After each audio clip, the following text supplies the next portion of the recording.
Childhood and neuro developmental disorders రెండో భాగం. ఇవి బాల్య దశలోనే మనం పుట్టినది మొదలు వివిధ శారీరక వ్యవస్థలు, systems, physiological systems in the body, ఇవన్నీ డెవలప్ అవుతూ వస్తాయి, వికాసం చెందుతాయి.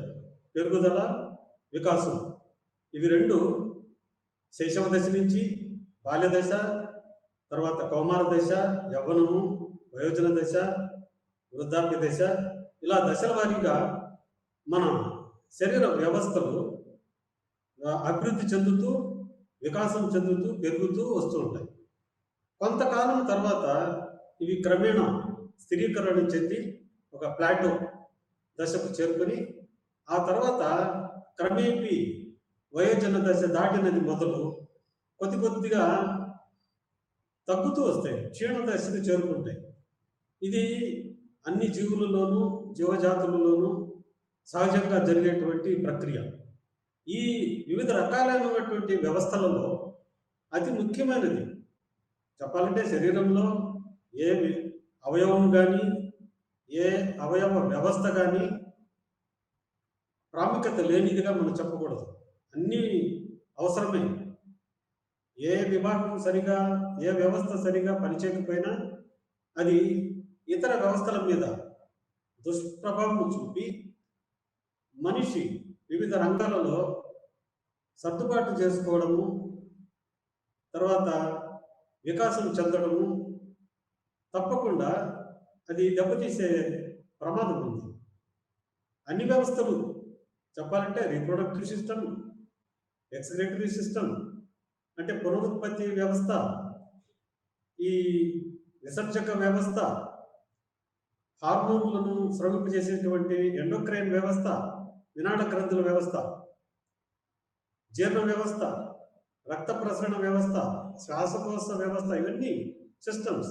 Respiratory, reproductive, excretory, all systems.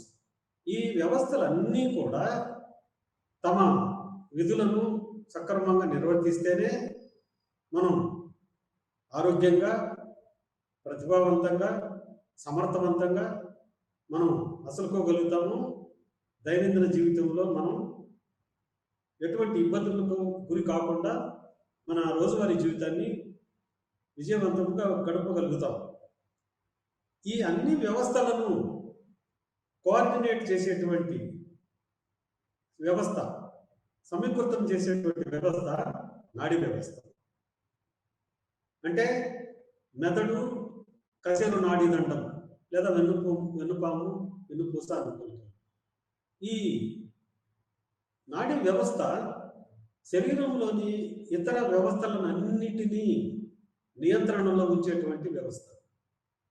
కాబట్టి ఈ వ్యవస్థ కనుక ప్రకార్యం, ఫంక్షనింగ్ సరిగా జరగకపోతే మన ఆలోచన కానీ, అనుభూతులు కానీ, ప్రవర్తన కానీ అన్నీ దారుణంగా దుష్ప్రభావానికి లేదా వైకల్యానికి గురి అయ్యే ప్రమాదం ఉంది. ఇవి సాధారణంగా మనం పుట్టినది మొదలు క్రమేణా శరీరంలో వివిధ అవయవాలు, వివిధ వ్యవస్థలు పెరుగుదల, వికాసం చెందుతూ వస్తుంటాయి. కానీ కొంతమందిలో ముఖ్యంగా ఈ నాడీ వ్యవస్థ సాధారణ రీతిలో ఎదుగుదల చూపించకుండా, వికాసం చెందకుండా కొంత మందగతితో అది అభివృద్ధి చెందడం, వికాసం చెందడం జరుగుతుంది. అందరిలోనూ సాధారణంగా దాదాపు 95% లేదా 98% వ్యక్తులలో ఈ నాడీ వ్యవస్థ వికాసము, పెరుగుదల, పనితీరు సాధారణంగా ఉంటుంది, అంత సక్రమంగా ఉంటుంది. కొంతమందిలో ఈ నాడీ వ్యవస్థ సరిగా అభివృద్ధి చెందకపోవడం వల్ల, ఇంకో విధంగా చెప్పాలంటే ఇది మస్తిష్క వికాసం, బ్రెయిన్ డెవలప్మెంట్. సో ఈ నాడీ వ్యవస్థ సరైనటువంటి రీతిలో వికాసం చెందకపోతే మొట్టమొదట దెబ్బతినేటువంటిది సంవేదనాత్మక ప్రక్రియ, సెన్సేషన్. దానిని అనుసరించి ఉన్నటువంటిది అటెన్షన్, ఏకాగ్రత. దానితో ముడిపడి ఉన్నటువంటిది పర్సెప్షన్, ప్రత్యక్షీకరణ. అంటే మనము జ్ఞానేంద్రియాల ద్వారా సంపాదించినటువంటి, పొందినటువంటి సంవేదనలను అర్థం చేసుకోవడం, దానికి భావాన్ని, అర్థాన్ని కల్పించడం, అది ప్రత్యక్షీకరణ, పర్సెప్షన్. ఇవన్నీ సక్రమంగా జరగాలంటే మెదడు పనితీరు సక్రమంగా జరగాలి. దాని తర్వాత స్మృతి, మెమరీ, తర్వాత ప్రాబ్లమ్ సాల్వింగ్, సమస్య పరిష్కారం, దీనితో ముడిపడి ఉన్నటువంటిది రీజనింగ్, వివేచనం. ఇంకొకటి డెసిషన్ మేకింగ్, నిర్ణయ ప్రక్రియ, జడ్జిమెంట్, ఒక తీర్మానానికి రావడం, ఒక తీర్పుకు లేదా ఒక నిర్ణయానికి రావడం, అది కూడా. తర్వాత ప్లానింగ్, ప్రణాళికను తయారు చేసుకోవడం. ఇవన్నీ కూడా మన మెదడులోనే జరిగేటువంటి ప్రకార్యాలు. ఇవన్నీ సక్రమంగా జరిగితేనే మన ప్రవర్తన, మన ఆలోచనలు, మన అనుభూతులు ఇవన్నీ కూడా సక్రమంగా ఉంటాయి. ఇందులో ఏ విధమైనటువంటి అవకతవకలు జరిగినా ఆ వ్యక్తి సరిగా సంవేదనలను పొందలేడు. అంటే జ్ఞానేంద్రియాలు సరిగా పనిచేయవు. సరిగా పనిచేయలేదు కాబట్టి దాని నుంచి వక్రీకరించబడినటువంటి సంవేదనలను ఆధారంగా చేసినటువంటి ఆలోచన కానీ, ప్రణాళిక కానీ, వివేచనం కానీ సరిగా ఉండవు. ఇవి సరిగా లేకపోతే మన థాట్ ప్రాసెస్ సరిగా జరగకపోతే, చింతన ప్రక్రియ సరిగా జరగకపోతే మన అనుభూతులు వక్రీకరణ చెందుతాయి. మన ప్రవర్తన కూడా వక్రగతికి పోతుంది. అందువల్ల ఈ మస్తిష్క వికాసము, బ్రెయిన్ డెవలప్మెంట్ అనేది చాలా ముఖ్యమైనటువంటి ప్రక్రియ. ఎందుకంటే మిగతా ప్రక్రియలన్నీ, జీర్ణ వ్యవస్థ కానీ, మలిన విసర్జన ప్రక్రియ కానీ, రక్త ప్రసరణ కానీ, శ్వాసక్రియ కానీ, ఇవన్నీ కూడా దీనితో ముడిపడి ఉన్నటువంటి వ్యవస్థలే. ఇవి ఒక్కొక్కసారి కొంతమందిలో వివిధ కారణాల వల్ల, ఆ కారణాలు ఏంటనేది మన తర్వాత మనం చర్చించుకుందాం. ఈ కొన్ని కారణాల వల్ల ఈ వికాసం సరిగా జరగకపోవడం వల్ల వ్యక్తులు కొన్ని అపవ్యవస్థలకు, రుగ్మతలకు పాల్పడడం జరుగుతుంది. అందులో ఆటిజం స్పెక్ట్రమ్ డిజార్డర్స్ అనేటువంటిది కూడా ఈ చైల్డ్హుడ్ అండ్ న్యూరో డెవలప్మెంటల్ డిజార్డర్స్లకి, కోవలకి చెందినటువంటిది. ఆటిజంను తెలుగులో చెప్పాలంటే మనం మూగవ్యాధి అని చెప్తాం. అయితే ఇందులో మూగని ఎందుకు అంటున్నారంటే, వ్యక్తులు ముఖ్యంగా ఇతరులతో సంభాషించడం కానీ, ఇతరులతో సంబంధ బాంధవ్యాలను నెలకొల్పుకోవడము, వాటిని అలా మెయింటైన్ చేయడము, కొనసాగించడము సరైనటువంటి రీతిలో వీరికి జరగదు. ఇది ఎందుకంటే వీరి చింతన ప్రక్రియ పూర్తిగా చెప్పలేము. ఒక్కొక్కసారి స్వల్పమైనటువంటి స్థాయిలో, మందర స్థాయిలో, కొంతమంది వ్యక్తులలో ఒక మోస్తరు స్థాయిలో, మరికొంతమంది వ్యక్తులలో తీవ్రమైనటువంటి స్థాయిలో ఇది దెబ్బతినడం జరిగి ఉంటుంది. అందుకనే దీనిని ఆటిజం స్పెక్ట్రమ్ డిజార్డర్స్. స్పెక్ట్రమ్ అనే పదం ఇక్కడ ఎందుకు వాడారంటే, ఇది కేవలం ఒకే విధమైనటువంటి వ్యాధి కాదు. స్పెక్ట్రమ్ అనేది వర్ణమాలలో మనం 7 రంగులను చూస్తాం. అంటే ఒకదానికి మధ్య స్పష్టమైనటువంటి తేడా ఉండదు.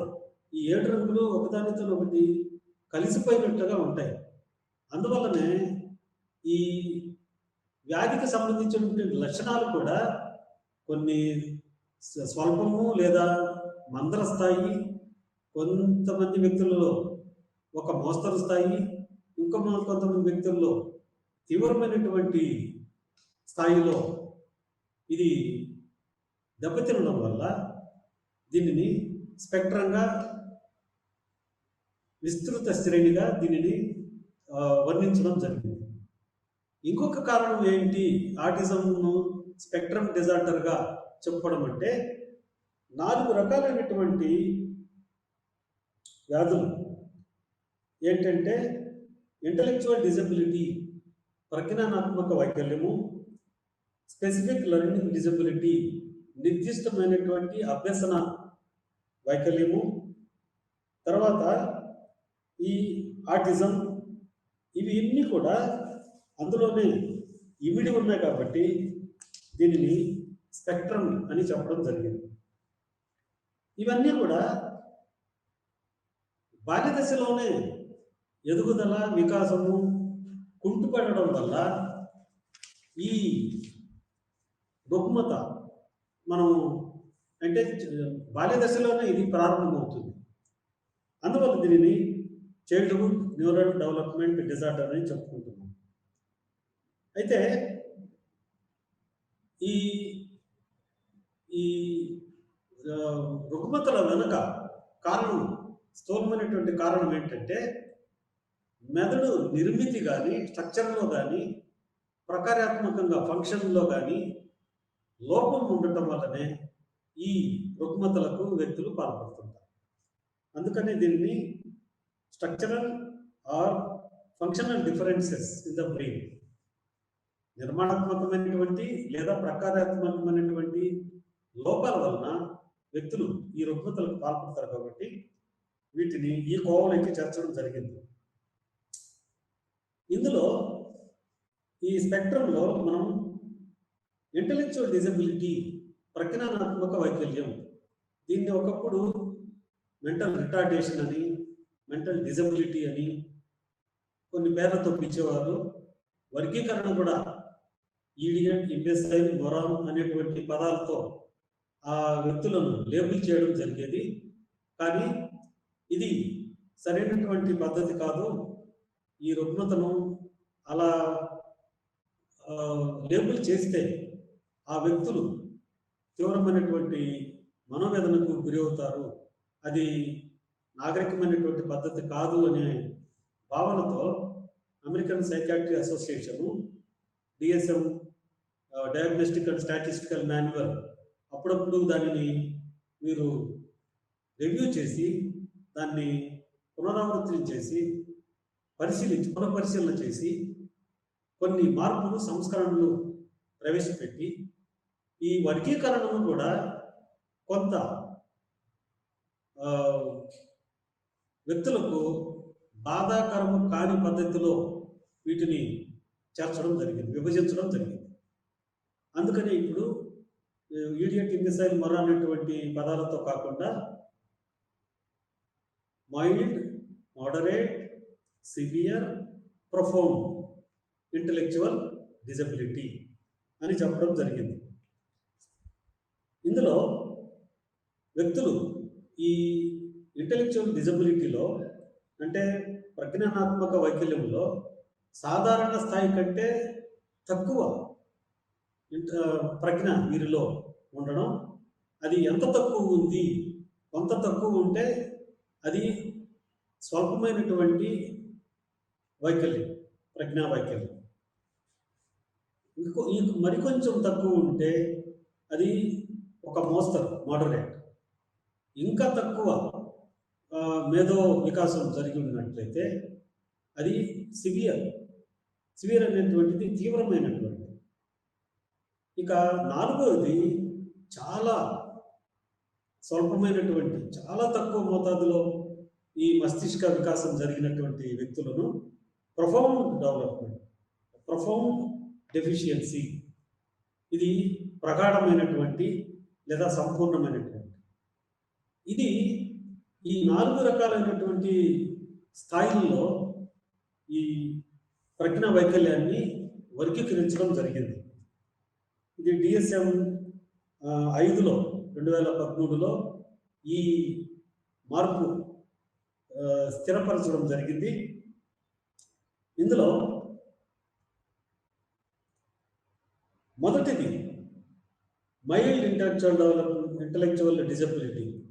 ఇది ఒక స్వల్పమైనటువంటి ప్రజ్ఞా వైకల్యంలో వ్యక్తులకు దాదాపు వీరిని మనం ఒక 3% జనాభాలో 3% వ్యక్తులకు మాత్రమే ఈ వైకల్యానికి గురి అయి ఉంటారు. ఈ ప్రజ్ఞా వైకల్యానికి జనాభాలో 3% మాత్రమే మొత్తం ఓవరాల్గా చూసుకుంటే. అయితే ఈ అడాప్టివ్ ఫంక్షనింగ్ కేవలం ప్రజ్ఞాన ఆధారంగా కాకుండా అడాప్టివ్ ఫంక్షనింగ్ అనేది ఇది అనుకూలనీయ ప్రకార్యత. అంటే వ్యక్తులు వివిధ రంగాలలో ఆ వివిధ రంగాలు అనేటువంటి ఏంటంటే conceptual, social and perceptual. Conceptual అనేటువంటిది భావనకు సంబంధించినటువంటి వికాసం. మనం కొన్ని ప్రాణులను చూసి వాటిని జంతువులుగా, కొన్నిటిని పక్షులుగా, కొన్నిటిని చెట్లుగా ఇలా విభజించడం జరుగుతుంది. ఇలాంటి భావన మనం ఏర్పరచడానికి కొంత మేధో వికాసం తప్పనిసరిగా ఉండాలి.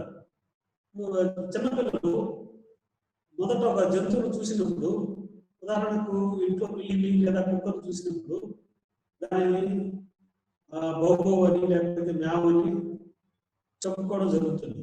అది కొంతకాలం అలా జరుగుతుంది. అలాగే పెద్దవాళ్ళు ఎవరు కనిపించినా కూడా పురుషులను డాడీ అని, స్త్రీలను మమ్మీ అని అనుకోవడం జరుగుతుంది. కానీ తర్వాత కేవలం ఇలాంటి ఫీచర్స్ ఉన్న వాళ్ళే అందరినీ డాడీ అనకూడదు, ఒక వ్యక్తిని మాత్రమే మనం డాడీ అనాలి, మిగతా వారందరూ ఇతరులుగా భావించాలి అనేటువంటి ఇంగిత జ్ఞానం క్రమేణా పెరుగుతూ జీవితంలో అనుభవం మీద అవి తెలుసుకుంటాం. కాబట్టి 4 కాళ్ళు ఉన్నవన్నిటినీ జంతువులుగా, 2 కాళ్ళు ఉన్నటువంటి అందరూ మానవులుగా ఈ భావనను వారిలో ఏర్పడాలంటే ఈ మేధో వికాసం సరైనటువంటి స్థితిలో ఉండాలి. అది కాన్సెప్ట్కు సంబంధించినటువంటి వికాసం, భావనలకు సంబంధించినటువంటి. క్రమేణా చెట్టు, లేకపోతే ఫర్నిచరు, లేకపోతే పాఠశాల, విద్యార్థి, పోలీసు, కోర్టు ఇలాంటి భావనలన్నీ క్రమేణా వారు రూపొందించుకొని వాటిని అర్థం చేసుకోవడం జరుగుతుంది. పోలీసు అంటే ఇలా ఉంటారు, లాయర్ అంటే ఇలా ఉంటారు, టీచర్ అంటే ఇలా ఉంటారు, పాఠశాల అంటే ఇలా ఉంటుంది, ఆసుపత్రి అంటే ఇలా ఉంటుంది. ఇవన్నీ భావనలకు సంబంధించినటువంటి వికాసం. ఈ ప్రజ్ఞా వైకల్యంతో బాధపడేటువంటి వ్యక్తులలో భావనలకు సంబంధించినటువంటి వికాసము సంపూర్ణంగా జరగదు, సరిగా జరగదు, సక్రమంగా. రెండవ రంగం ఏంటంటే సామాజికమైనటువంటి వికాసం. ఇందులో తల్లి, తండ్రి, కుటుంబము, పాఠశాల, వ్యక్తులు ఈ సమాజాన్ని గురించినటువంటి అవగాహన ఏర్పడడం అనేది ఇది కూడా మన మేధో వికాసం, మస్తిష్క వికాసం సరిగా జరిగితేనే మనం చూసినవి, విన్నవి, స్పృశించినవి, వాసనల ద్వారా గ్రహించినవి వీటన్నిటినీ మనం సంగ్రహించి సంక్షిప్తం చేసి స్మృతిలో భద్రపరుచుకొని వాటి ద్వారా ఒక భావనను ఏర్పరచుకొని సమాజంలో ఎవరితో ఎలా వ్యవహరించాలి, మనకంటే పెద్దవారు, మనకంటే చిన్నవారు, మన సమవయస్కులు, ఆ స్త్రీ, పురుషులు, నపుంసకులు, ఇలాంటి భావనలన్నీ సామాజిక పరమైనటువంటి వికాసం. ఇది కూడా ఒక ప్రముఖ, చాలా ముఖ్యమైనటువంటి రంగం, ఆస్పెక్ట్ లేదా డొమైన్. మూడవది పర్సెప్చువల్, ప్రత్యక్షీకరించడం. మనం ఇంద్రియాల ద్వారా సేకరించినటువంటి, గ్రహించినటువంటి సమాచారాన్ని అర్థం చేసుకో, చూసినవి కానీ, విన్నవి కానీ, స్పృశించినవి కానీ, వాసన చూసినట్టు కానీ, రుచుల ద్వారా కానీ మనకున్న సంవేదనలన్నింటినీ ఎలా అర్థం చేసుకుంటాము, ఇది పర్సెప్షన్ అనేటువంటి ప్రక్రియ, ప్రత్యక్షీకరణ ప్రక్రియ చాలా ముఖ్యమైనటువంటిది. ఈ ప్రత్యక్షీకరణ సక్రమంగా ఉంటేనే మనం ఈ సమాచారాన్ని సరిగా విశ్లేషించగలుగుతాం, సరిగా సక్రమంగా సర్దుబాటు చేసుకోగలుగుతాం, వ్యవహరించగలుగుతాం. మన ప్రకారాలన్నింటినీ విజయవంతంగా ఒడిదుడుకులు లేకుండా సజావుగా మనం నిర్వహించుకోగలుగుతాం. ఈ 3 రంగాలలోనూ వికాసము కొరబడినట్లయితే దానిని మనం ప్రజ్ఞా వైకల్యంగా చెప్పుకోవచ్చు. అయితే మనం ఈ వ్యక్తులలో వివేచనం కానీ, అంటే రీజనింగ్ కానీ, ప్లానింగ్ కానీ, డెసిషన్ మేకింగ్ కానీ, మెమరీ కానీ, ఏ ప్రక్రియ అయినటువంటి ఎలాంటి చింతన ప్రక్రియ, థాట్ ప్రాసెసెస్ను కానీ, లేదా వీటినే మనం mental processes, higher order mental processes, ఉన్నత మానసిక ప్రక్రియలు, ఇవి ఏ వయసులో మొదలయ్యాయి, ఈ వైకల్యము ఏ వయసులో మొదలైంది అనేటువంటి అంశం చాలా చాలా ఇంపార్టెంట్, చాలా ముఖ్యమైనది. ఎందుకంటే చిన్నతనం నుంచే ఈ ప్రకార్యాలలో లోపం ఏర్పడినట్లయితేనే దానిని మనం ఆటిజం స్పెక్ట్రమ్ డిజార్డర్గా చెప్పుకోవచ్చు. అలా కాకుండా 18 ఏళ్ల పైబడిన తర్వాత కూడా కొంతమంది వ్యక్తులలో ఈ లోపాలు కనిపిస్తాయి కొంతమందిలో. అలా 18 ఏళ్ళు లేదా ఆ పైబడిన వయోజనులలో కనుక ఈ లోపాలు కనుక, ఈ వైకల్యం కనుక పొడసూపినట్లయితే, కనిపించినట్లయితే దానిని ఆటిజం స్పెక్ట్రమ్ డిజార్డర్గా చెప్పుకోకూడదు.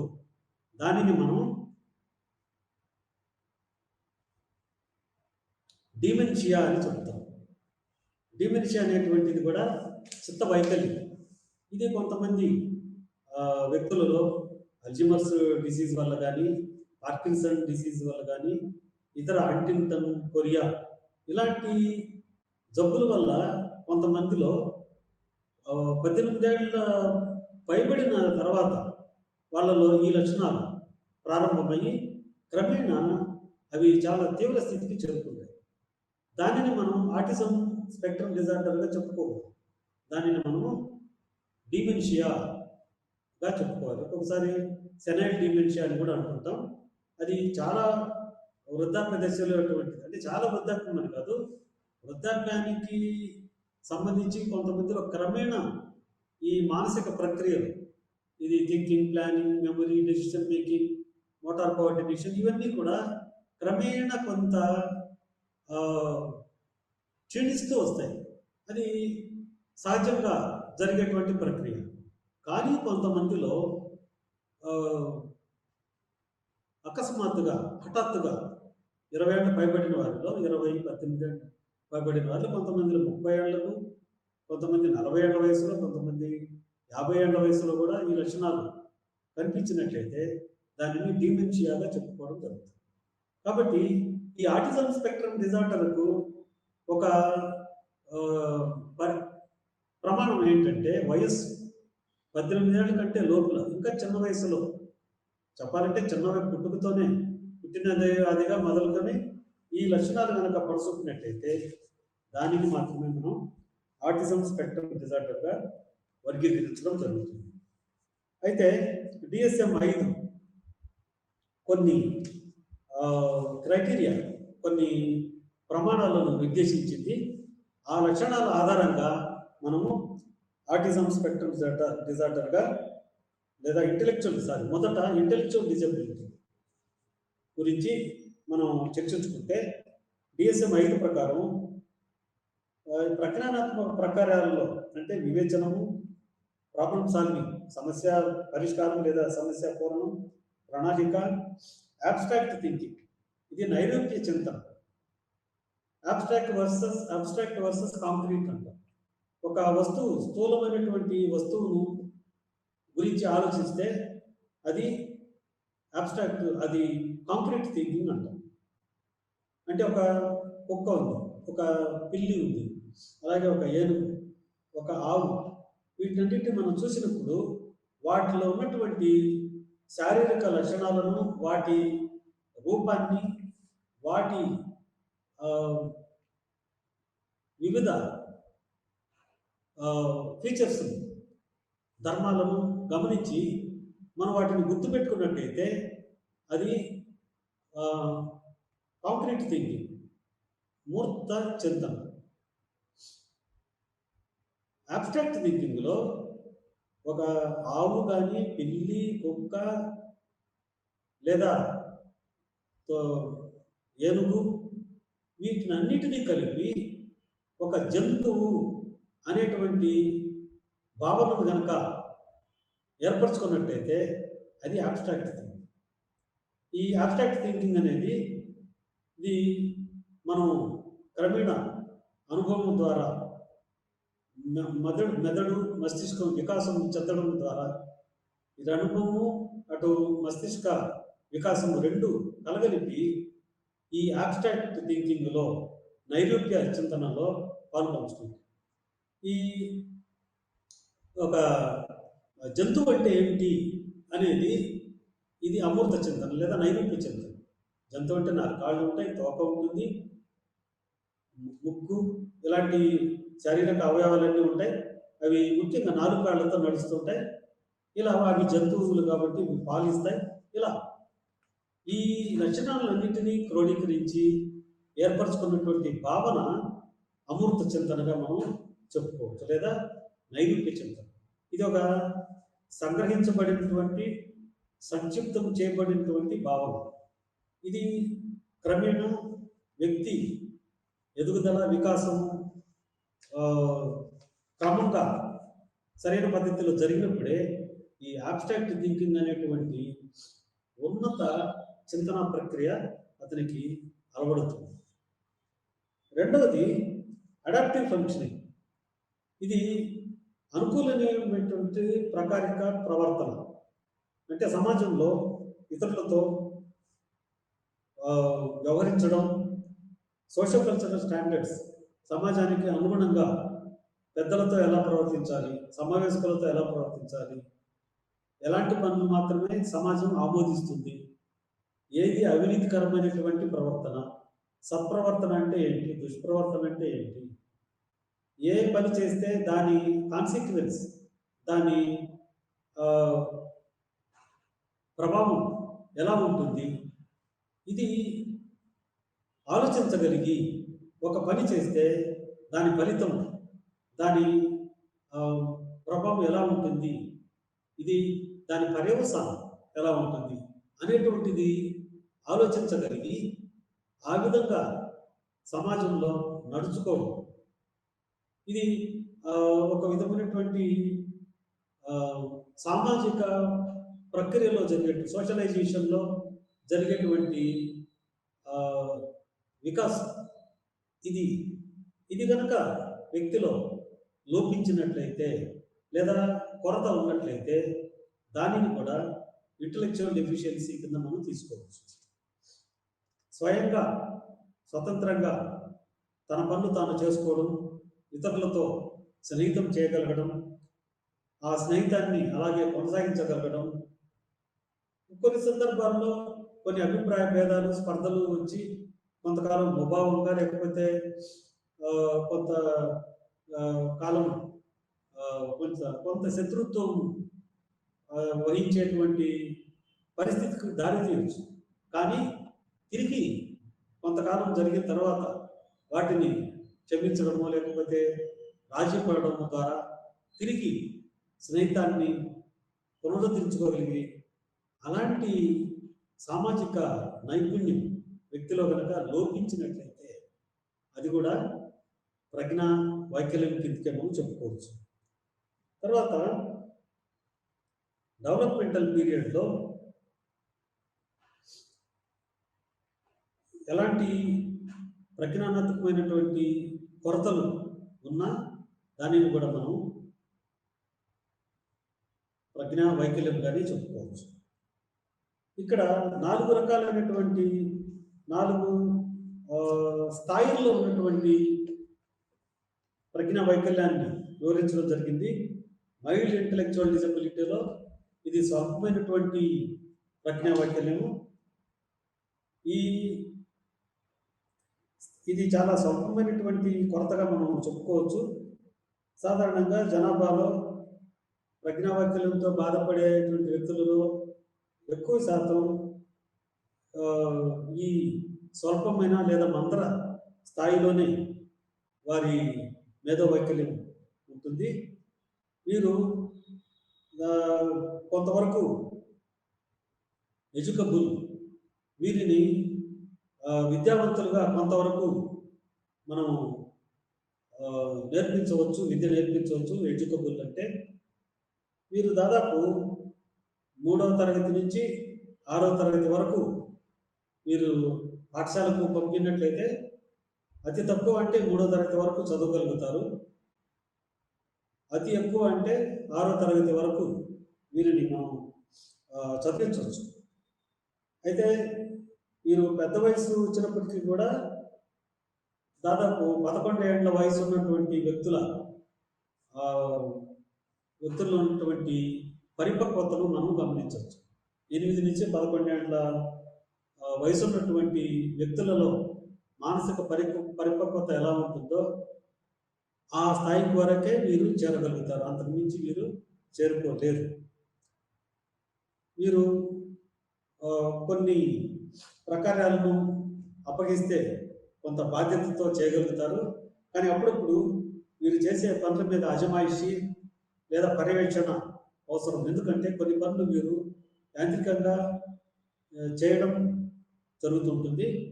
ఈ పని చేస్తే దాని పర్యవసానం ఎలా ఉంటుంది, కాన్సిక్వెన్స్ ఎలా ఉంటుంది అనేది ఒక్కొక్కసారి వీరికి అవగాహన లేకపోవడం వల్ల కొన్ని పొరపాట్లు దొరికే అవకాశం ఉంది. కాబట్టి వీరి ప్రకారాలను అప్పుడప్పుడు అజమాయిషి చేస్తూ ఉండడం ముఖ్యం. వీరు చాలా వరకు సెల్ఫ్ సపోర్టింగ్గా తమ మీద తాము ఆధారపడి, తమ కాళ్ళ మీద తాము ఆధారపడిగేటువంటి స్థితికి, అంటే తమంతట తాము పడుదోముకోవడం, స్నానం చేసుకోవడం, భోజనం వివిధ పాళ్ళలో కలుపుకొని తినడం, బట్టలు వేసుకోగలగడం, పాఠశాలకు వెళ్ళడం, ఇవన్నీ కూడా వీళ్ళు చేయగలుగుతారు, స్వతంత్రంగా చేయగలుగుతారు. కొంత చాలా అతి స్వల్పమైనటువంటి సపోర్ట్ మాత్రమే వీరికి అవసరం అవుతుంది. మోడరేట్ ఇంటెలెక్చువల్ డిజబిలిటీలో ఒక మోస్తరు వైకల్యం ఉంటుంది వీరిలో. వీరి పరిపక్వత 4 నుంచి 7 ఏళ్ల వయసు ఉన్నటువంటి మానసిక పరిపక్వత మాత్రమే వీళ్ళు చేరుకోగలుగుతారు. అంతకు మించి మనం వీరి నుంచి ఆశించలేము. వీరు దాదాపు 1 లేదా 2వ తరగతి వరకు వీరిని చదివించవచ్చు, అంతవరకు చేరుకోగలుగుతారు పాఠశాలకు పంపించినట్లయితే. అయితే వీటిలో కొంత శిక్షణ ఇవ్వడం ద్వారా సెల్ఫ్ కేర్, తమ పనులు తామే చేసుకోగలిగేటువంటి స్థితికి వీరిని తీసుకురావచ్చు. వీరి ప్రవర్తన కూడా చాలా వరకు సామాజిక పరంగా ఆమోదింపబడినటువంటి రీతిలోనే ఉంటుంది. చిన్న చిన్న ప్రకారాలు, టాస్క్స్, చిన్న చిన్న పనులు కూడా వీరు పర్యవేక్షణలో చేయగలుగుతారు. ప్రొఫౌండ్ ఇంటెలెక్చువల్ డిజబిలిటీలో వీరిలో సివియర్ ఇంటెలెక్చువల్ డిజబిలిటీలో చాలా తీవ్రమైనటువంటి స్థాయిలో కొరత, మానసిక వికాసం కొరతను మనం గమనిస్తాం. సెల్ఫ్ హెల్ప్ స్కిల్స్ కూడా, అంటే తమంతట తాము తలదూకోవడం కానీ, స్నానం చేసుకోవడం, పళ్ళు దూకోవడం, ఇవి కొంత పర్యవేక్షణ, సహకారం, ఆధారం కొంత ఎక్కువగా ఉండాలి.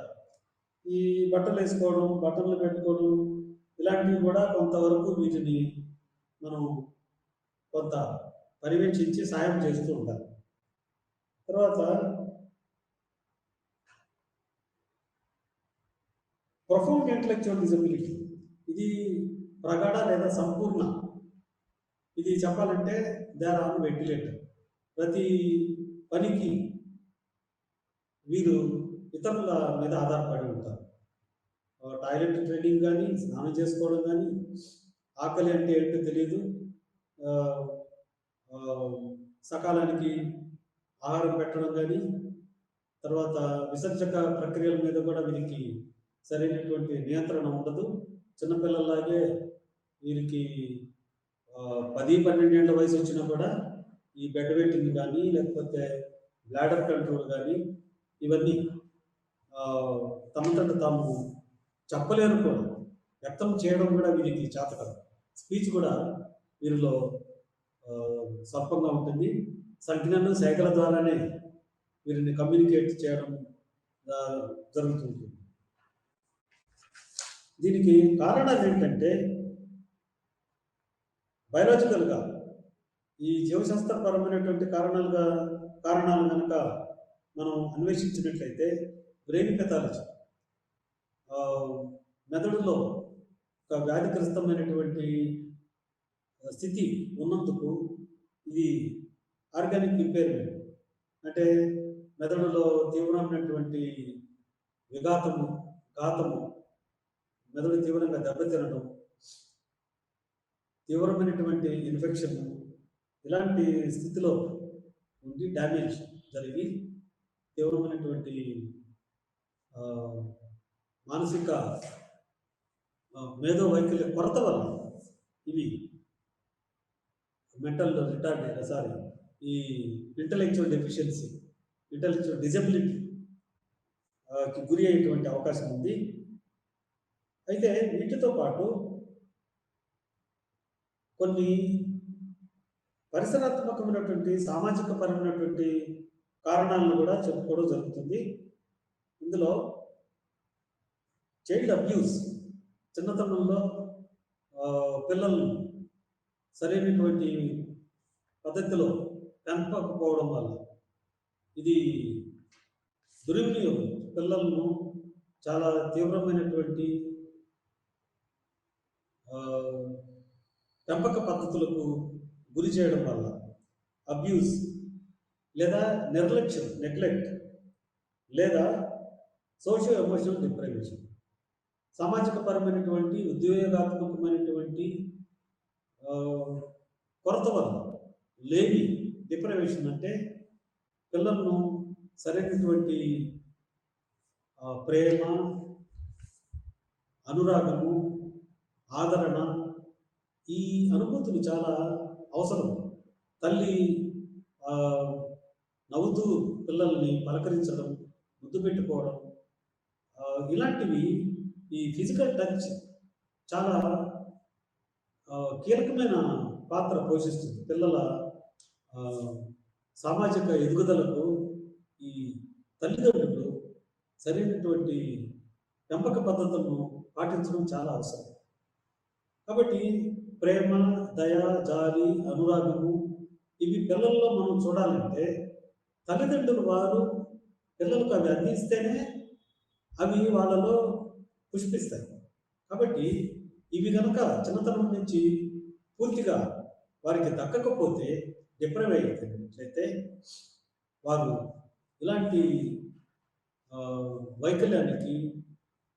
వైకల్య బారిన పడే ప్రమాదం ఉంది.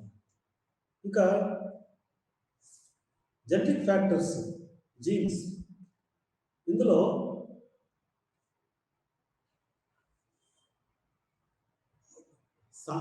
ఒక మైల్డ్ స్థాయి, మైల్డ్ రిటార్డేషన్, మైల్డ్ ఇంటలెక్చువల్ డిజబిలిటీకి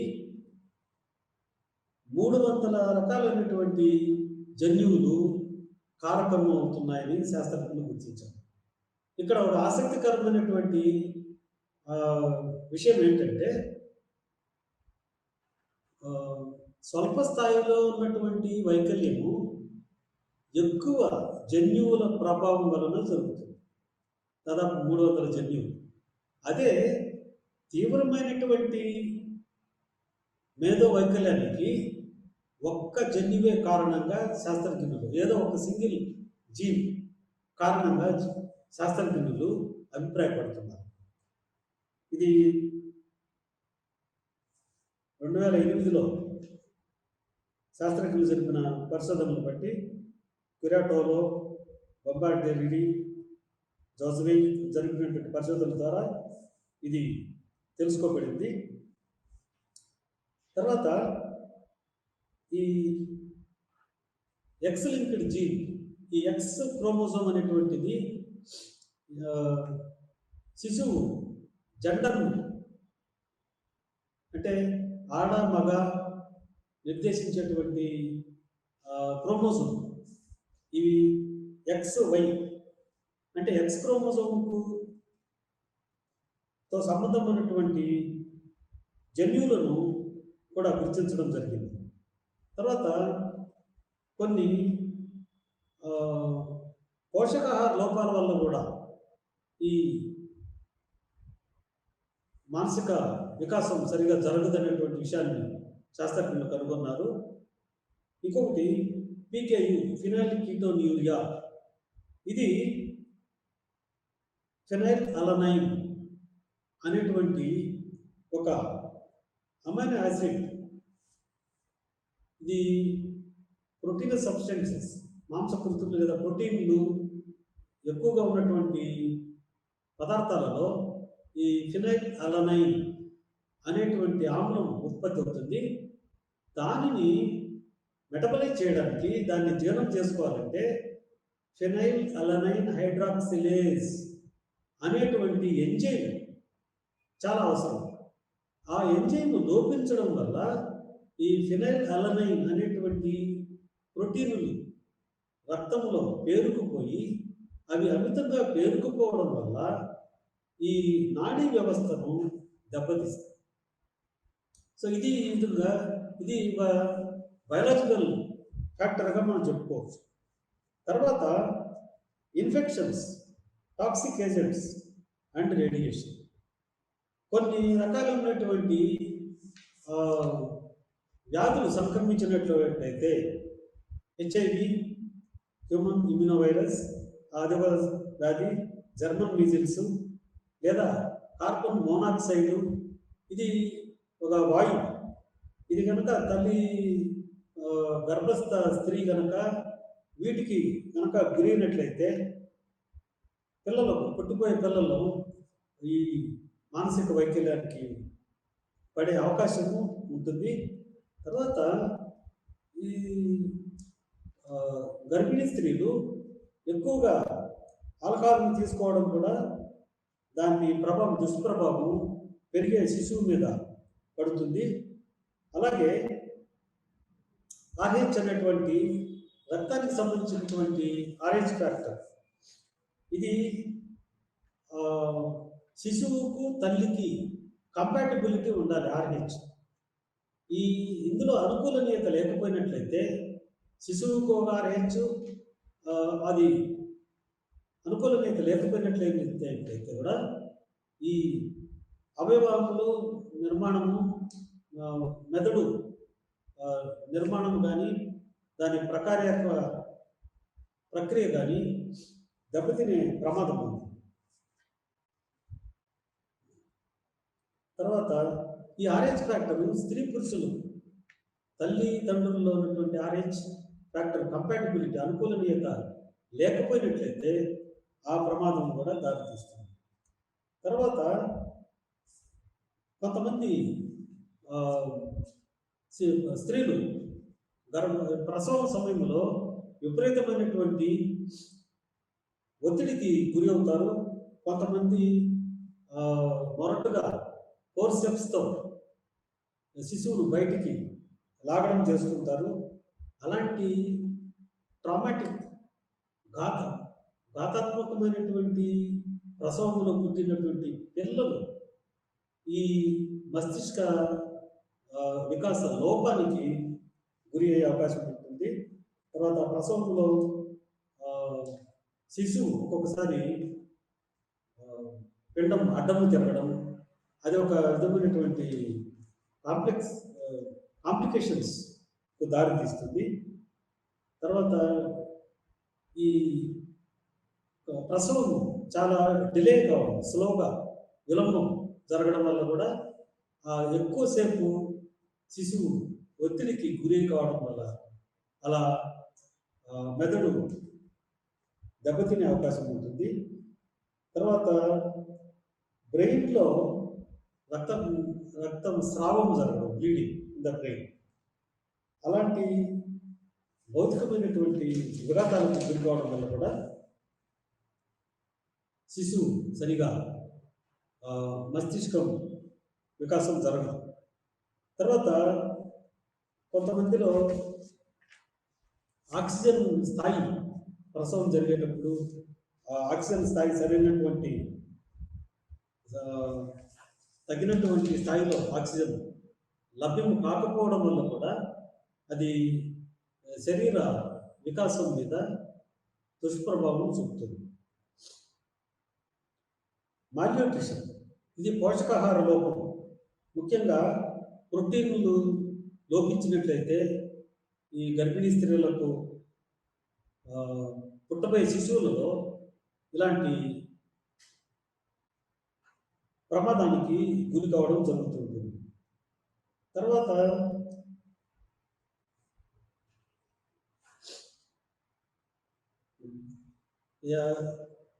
21వ జతలో క్రోమోజోముల్లో ఈ క్రోమోజోములు కానీ జీన్స్ కానీ అవి ఎప్పుడు జతలుగానే ఉండాలి.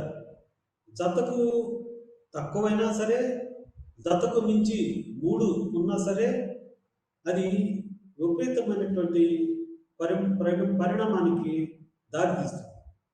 జన్యువులు కానీ క్రోమోజోములు కానీ జత కంటే మించి కానీ జత కంటే తక్కువ కానీ ఉండకూడదు. ఈ మొత్తం 23 జతల క్రోమోజోములలో 21వ జతలో క్రోమోజోముల్లో ఉండవలసినటువంటి క్రోమోజోములు జత కాకుండా 3 ఉన్నట్లయితే దాన్ని ట్రైసోమీ 21 అని చెప్పడం జరుగుతుంటుంది. ఇది జన్యుపరమైనటువంటి లేదా క్రోమోజోముల్లో ఉన్నటువంటి లోపాల వల్ల పుట్టే శిశువు 21వ జతలో 3 క్రోమోజోములు ఉన్నట్లయితే పుట్టే శిశువు డౌన్ సిండ్రోమ్ అనేటువంటి ఒక మేధో వైకల్య లేదా ప్రజ్ఞా వైకల్య ప్రజ్ఞానాత్మక వైకల్యానికి గురి అయ్యేటువంటి అవకాశం ఉంది. దీన్ని మంగోలిజం అని అంటారు, డౌన్ సిండ్రోమ్ అనే పేరుతో కూడా పిలుస్తుంటారు. ఈ లోపంతో పుట్టినటువంటి పిల్లలు ముఖము కొంచెం పాలిపోయిన చంద్రబింబం లాగా ఉంటుంది, గుండ్రంగా ఉంటుంది ముఖము, కనురెప్పలు కొంచెం మందంగా కిందికి వాలినట్లుగా ఉంటాయి. వీటిలో ఇదే మనం వీరికి లాలాజల స్రావం నియంత్రణలో ఉండదు, చొంగ కాచుకున్నట్టుగా ఉంటారు. వీరు ఎప్పుడు ఎక్కువగా నవ్వున్నట్టుగానే మొహం పెట్టుకుని ఉంటారు. వీరిలో మెదడు వికాసం, మానసిక వికాసము సరైనటువంటి స్థాయిలో ఉండదు, చాలా స్వల్పమైనటువంటి స్థాయిలో జరుగుతుంది. ఇది డౌన్ సిండ్రోమ్ అనేటువంటిది క్రోమోజోముల లోపం వల్ల సంభవించేటువంటిది. అయితే వీటికి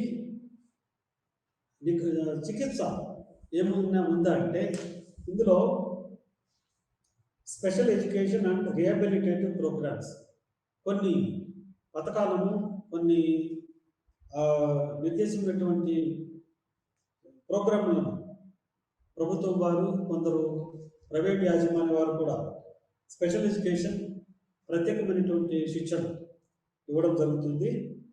వీరిని తిరిగి పునరావాసం కల్పించడం, రిహాబిలిటేషన్. వీరిలో కొంత వృత్తిపరమైనటువంటి శిక్షణ, తమ గురించి తాము సెల్ఫ్ కేర్లో కొంత ట్రైనింగ్ ఇవ్వడం జరుగుతుంటుంది. కొంత చిన్న ఆర్టిఫాక్ట్స్ తయారు చేయడం, క్యాండిల్స్ తయారు చేయడం, నవాలు అల్లడం, ఇలాంటి చిన్న కార్యక్రమాల్లో వీరికి వృత్తులలో వీరికి శిక్షణ ఇవ్వచ్చు. మరీ తీవ్రమైనటువంటి మెంటల్ రిటార్డేషన్తో బాధపడేటువంటి వ్యక్తులకు సామాజిక పని ఉన్నటువంటి సోషల్ బిహేవియర్ పరంగా కానీ, పర్సనల్ గ్రూమింగ్ అంటే తాము స్వయంగా పళ్ళు తోముకోవడం, స్నానం చేసుకోవడం, బట్టలు ధరించడం ఇలాంటి సెల్ఫ్ హెల్ప్ స్కిల్స్ నైపుణ్యాలలో చాలా వీరు చాలా నిదానంగా నేర్చుకుంటారు. అవి శిక్షణ ఇవ్వాలి. అలా చేయడం వల్ల ద్వారా దీనిని మనం కొంతవరకు వీరిలో కొంత అభివృద్ధిని ఎదుగుదలను కొంతవరకు మనం తీసుకురావచ్చు. ఇక తీవ్రమైనటువంటి స్థాయిలో కనుక వీరి వైకల్యం ఉన్నట్లయితే ఇన్స్టిట్యూషనలైజేషన్ అంటే ఆ చికిత్సాలయంలోనే వీరిని చేర్పించాలి. ఇది మరీ చిన్న వయసులో వారిని చేర్పించడానికి ఇన్స్టిట్యూషనలైజేషన్ సంస్థాగతీకరణ అక్కడే ఉంచి ఈ నిపుణుల పర్యవేక్షణలో వారికి తల్లిదండ్రుల సమక్షంలో వారికి తగినటువంటి శిక్షణ ఇవ్వగలరు. అయితే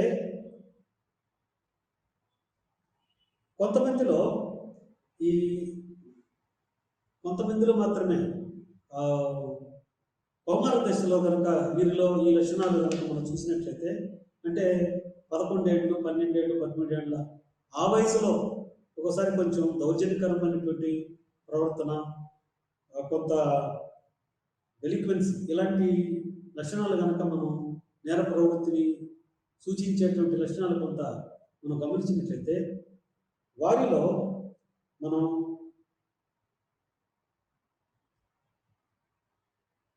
ఇన్స్టిట్యూషనలైజేషన్ అనేటువంటిది వారికి వర్తించదు.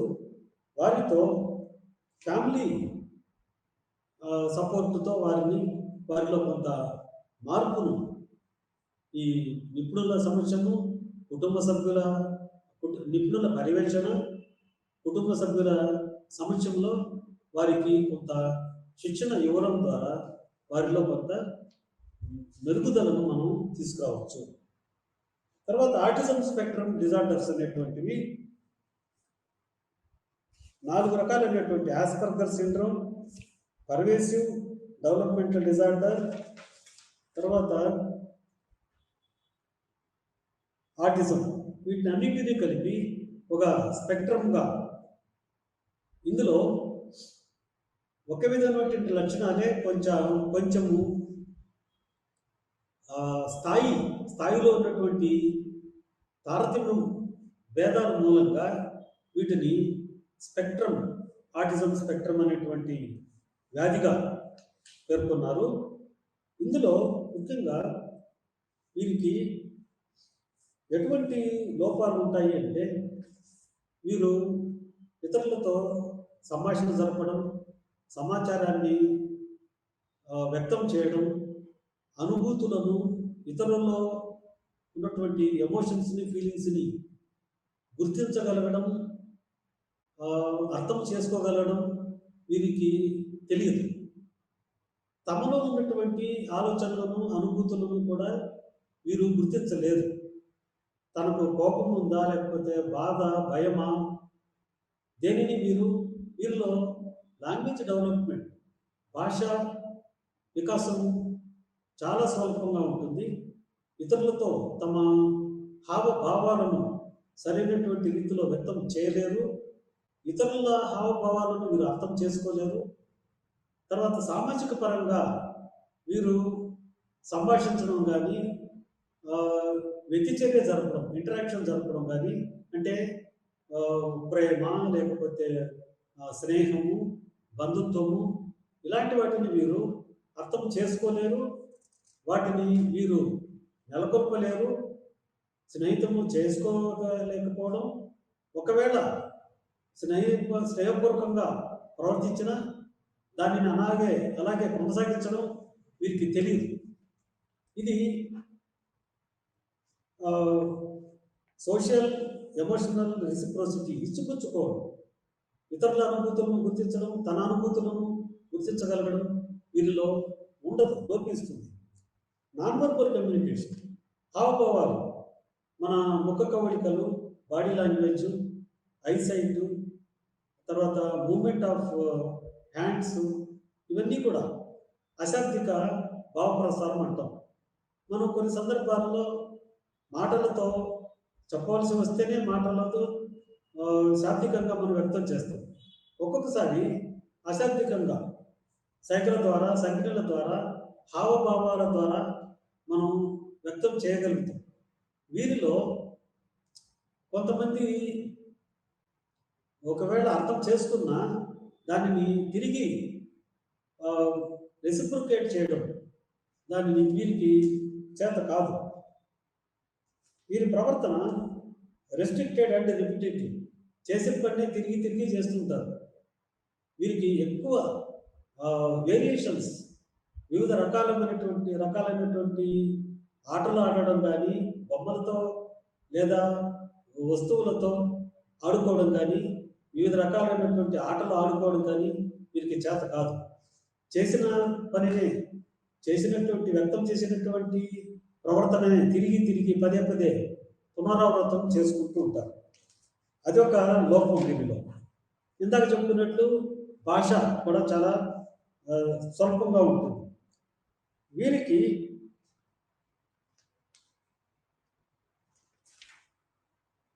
ఇది ప్రవర్తనాపరమైనటువంటి లోపం కాబట్టి దీనిని మనం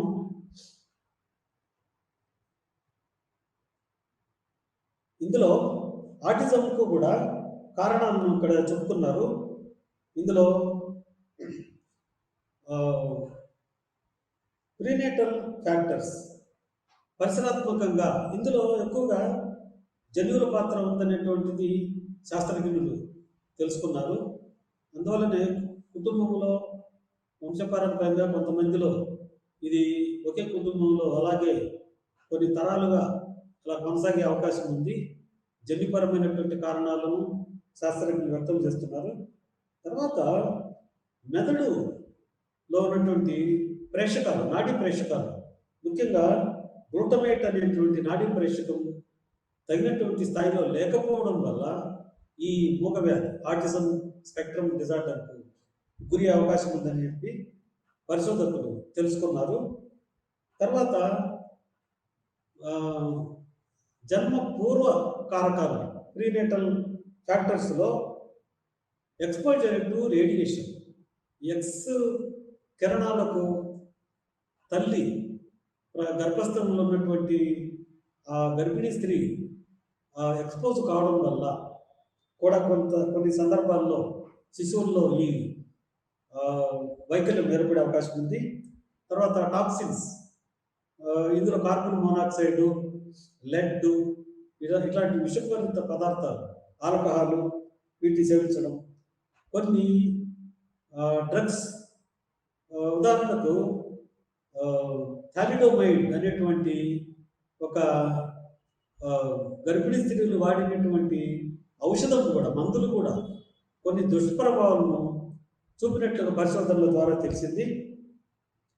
తర్వాత ఆర్హెచ్ ఫ్యాక్టర్, తల్లిదండ్రుల్లో ఈ ఆర్హెచ్ కారకం అనుకూలంగా లేకపోయినట్లయితే అది గర్భస్థ శిశువులో ఈ విషపరిణామానికి దారి తీసే అవకాశం ఉంది. దీన్ని చికిత్సాపరంగా కొన్ని బిహేవియరల్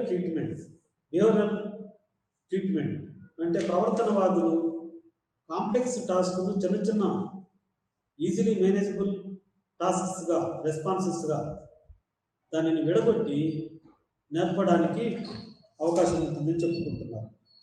తర్వాత స్పెషల్ లెర్నింగ్ డిజార్డర్స్, ఇందులో డిస్లెక్సియా, పిల్లల్లో సాధారణంగా అభ్యసనం కొంతమంది మందగతిలో జరుగుతుంది. ఇదొక లెర్నింగ్ డిజార్డర్. కేవలం రాయడము, చదవడము, గణితము వీటికి సంబంధించినటువంటి వైకల్యాలను ఇందులో చర్చించడం జరిగింది. డిస్లెక్సియా అనేటువంటిది చదవడానికి, పదాలను అర్థం చేసుకోవడానికి సంబంధించినటువంటి వైకల్యం. డిస్గ్రాఫియా, ఇది రాతను, చదువును రాతగా మార్చాలంటే రాయడంలో వైకల్యానికి. తర్వాత